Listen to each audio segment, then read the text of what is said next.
Good day all. Alex here, Movements for Life. Another batch of morsels coming your way. So let's get right into it. Quick little recap or review. 2 exercise warm up, and from there we're going to go into our 4 exercise circuit. All right. So let's start with a nice little hippie and core hybrid here. So this is a pigeon stretch to a pike. So the pigeon will obviously get into my posterior hip in this position here with my right leg down. It's going to be my right posterior hip. From here, I'm going to alternate legs by going into a downward dog. So this is a nice little kind of multi-faceted stretch. So I get into my hamstrings here bilaterally. When I come back into my pigeon, I'm going to go and bring my left leg down so I get a nice alternating pattern. All right, so it looks something like this. Key with the pigeon stretch, if I could just change my position here. I'm going to give you a rear view here. My apologies. Or you're welcome. So when I get into this right leg pigeon, the position of your pelvis is really important. If you're really restricted through this posterior hip, the hip will want to open. So you want to do your best to try to keep your pelvis or your belly button pointing straight down to the ground. So I'm really closing my pelvis, and you can see I'm even shoving my hip to the right when my right leg is down. All right, so peekaboo, here's my downward dog. So bilateral hamstring. And then left side, same thing. So I'm going to really kind of absorb into my hip, closing that pelvis. And I'm staying nice and long through that back leg. So I do get a little bit of some additional hip flexor on that back leg. All right, so there's a lot going on with this one. Plus, I'm in that prone position as I'm alternating, so I get some nice abdominal activity as well. So T-spine, scap, a lot of bang for your buck on this one. All right, so get 10 on each leg. All right. From here, one of my favorites, this is a same side rotational punch. So I'm just naturally self-selecting my footprint here, so whatever's neutral for you. From here, I'm starting with the dumbbells at shoulder height. And what I'm going to do is I'm going to rotate to the same side. So my right hand holds, I'm punching up and back with my right, and then I'm going to reach up and back. All right, so from there, I'm punching to the same side. I'm doing my best to keep my eyes facing forward. And from here, I'm getting a huge stretch from chest to, or shoulder to opposite hip. All right, so I have some nice diagonal stretching going on here. All right, get 10 to each side. All right. All right, so moving on, energy system. So I'm going to start with a band skier, and from here, I'm going to be using my band setup. These skiers work really well with bands. It doesn't really translate great to cables. It will work, but the recoil on the bands is much quicker. There's going to be a bigger lag with the cable. So again, it'll work. It just won't be as effective as it is with the bands. All right, so my feet about shoulder width apart, toes are straight. So I'm using this for energy system. I want to be able to go through and fold up into a squat and pull those handles down. So as the name implies, it's like a skier using the poles when you're in the flats to be able to push you along. So think about that visualization while you're doing this exercise, all right? So go 20 nice and quick. Nice total body move here. Get your heart rate elevated. All right, so that's number 1. Second exercise is going to be a lunge to the floor. So this is a deceivingly challenging setup because usually a lot of lunges are started from the top, standing position, and you work your way down. So we're going to invert this one. We're going to start at the bottom. So this is my starting position, and I want to get here each and every time. So with this particular setup, this is going to be very quadsy, particularly on my down knee. So my left knee being down is going to be challenged a lot. From there, I have my suitcase carry. I'm going to stand up from that position and then return back down. Don't just tap your knee. You're going to go all the way down to where you started. All right. Depending on the surface that you have, this won't particularly feel great if you're on a hard surface. So a mat or a pad or an RX pad, something like that, could go a long way to having your knee be a little bit happier, especially with the additional weight that you're holding. All right, so shoot for 10 on each side. Again, big time stretch on the quad of the down knee. All right, position wise, I'm at about 90 both knees, give or take. I don't want to have my feet too close together because then these joint angles change. You can see I got a lot more knee flexion here, and the knees probably will not like that as much.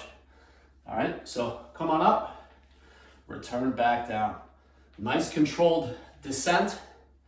These are deceivingly challenging. If you've never done these before, it is quite a bit different than the traditional lunge pattern. Again, starting from the top, going down. All right, so give it a whirl and see how you like it or don't like it. Either way, super, super effective. All right, from there, going into our upper body. This is a one-arm push. I'm gonna bring my tension down here a little bit to, let's say, around shoulder height, give or take. So I'm gonna do a one-arm push variation. I'll actually face you so you can really appreciate all the twisting that's going on. So when I have the tension in the right hand, I'm gonna put my left leg in front, so we have some nice contralateral communication here. And what I'm gonna do is I'm reaching in front with my right arm, and both arms are in opposition. So right now, when my right arm is punched, I'm pulling back with my left arm. I'm also gonna shove my hip to the left here a little bit, so I get some nice communication to my opposite side hip. All right, keep my head nice and quiet. So I got a lot of twisting, rotating going through my spine. So cervical spine, T-spine, lumbar spine, super active here, communicating to the hip. This feels awesome. All right, shoot for 10, and then switch sides. This is a nice push. Gonna get a lot of oblique activity due to all that rib cage rotation. All right, hammer out 10 each side. All right, last exercise of the front 9 gets us supine. So supine, I'm gonna be lying on my back, and this is gonna be a fixed leg reach. So bilaterally, I'm gonna extend both legs. That angle will determine your happiness or your misery, okay? So depending on where your legs go will determine how challenging this is. Your focus is your lower back. I'm always pushing it down, so I'm staying in this nice hollow body position, right? This abdominal accordion, so that my lower back doesn't start to arch and lift off. From here, I'm set, my arms are overhead, I'm locked up, and now the only thing I'm gonna do is I'm gonna reach overhead with my arms. So this is a supine arm reach. I'm just reaching overhead in the sagittal plane. Again, if I want to go a little lower with the legs, that'll make it quite a bit harder. Just stay locked at the abdominals as you reach overhead. So how long can you reach with your arms and or your legs to keep your abdominal wall engaged and locked and keeping that lower back firmly cemented to the ground? All right, so there is your front 9. Let's go into your second. So from here, let's start with energy system. This is gonna be a squat jump. And what I'm gonna do is I'm gonna alter my footprint by landing wide and narrow. So I'm gonna start with the feet close together. If you want, just put your hands on your hips so they're kind of out of the way or whatever's comfortable for you. But you're gonna go wide, narrow. Both landings are the same. And now I really want to absorb. I want to get my hips back. So I'm getting into what I like to say, an air chair position. So I'm really absorbing with my ankles, knees, and hips. Go for 20. All right, let's go into our lower body move, which is gonna be a same side rotational lunge. So from here, feet are together. I'm gonna open step right, and I'm reaching with my opposite arm. I'll show a couple angles with this one because this one is fairly intricate and different for many if you've never done an open step lunge. So with my feet, I'll go side view here. I'm starting by standing at 12 o'clock, and I'm gonna step out and back to like number 3 on the clock. Now, as I sit and reach with my opposite arm, my hip, I'm sitting to my right butt, so I'm stacking all this underneath my hip. The effect I'm getting is a groin inner hamstring stretch of my left leg, especially when I reach with my left arm. So here, notice the off-axis position of my spine and my hips. My right hip is higher than my left. That should take place here. All right, and then from here, when I go to the opposite side, everything is going to reverse. All right, so my left side is going to go higher. which is going to create a response on my right leg, which is now my new front leg. All right, go for 10 on each one. Very leggy, very hippie. Super, super effective. All right, open step lunge or same side rotational lunge. Now we're upper body. Let's bring the tension down on this one. So I'm just repositioning my band here, and I'm going to go down below because I want to have a downward angle with this one. This is a really deceivingly effective lunge. Let's see where I can go here to give you the best effect. All right, so I'm going to start with my left leg in front, or my left arm, my right leg in front. So it's contralateral setup again. And what I'm going to do is, no tension here. All right, this will work. So left arm, right leg. I'm going to lunge and reach forward. So I'm letting the band pull my upper body forward. So I'm getting a lot of right glute here. And then I'm going to stand up and row with one arm, similar to that one arm push that we did in the first set of exercises. I'm using my opposite arm to reach. So when I pull with my left, I'm reaching with my right arm. So I get a lot of thoracic rotation. All right, so this is a lunge to a row. I'm obviously using a band with this. Cables work awesome with this one. This is a strong exercise.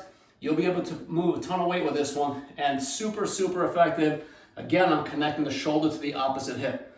If you feel your butt burning on this one, you're not doing it wrong. There's a lot of glute associated with this particular row. All right? Awesome move. And ideally, keep your eyes facing forward, dead ahead, so you get all that separation between your cervical spine and your thoracic spine. All right, and a lot of obliques with all that rotation. And last, certainly not least, this is a climber to kick, one of my favorites. We're going to reach in the frontal plane, meaning we're going to be going wide with the legs. So, push-up position here. I'm going to take my right knee to my right elbow, and then on my way back, I'm pushing back, and my right foot is going to tap outside of my left foot. I'll show a couple of different angles here. But I have this forward motion, knee to elbow, and then I'm kicking on back. All right, so I'll show rear view. So knee to elbow, same side, and then I'm reaching back outside of the opposite foot. So what we're looking to create here is the frontal plane motion in the hip, right? As my knee comes forward, I'm getting this lateral flexion to the right. The hip is moving towards the rib cage. And then as I reach back outside of that opposite foot, now I'm gapping or loading all these structures. So that's the premise behind the right oblique in that particular setup. All right? So do both sides, shoot for 10 on each. Give these a whirl. This has been a nice round, so enjoy. See you next time.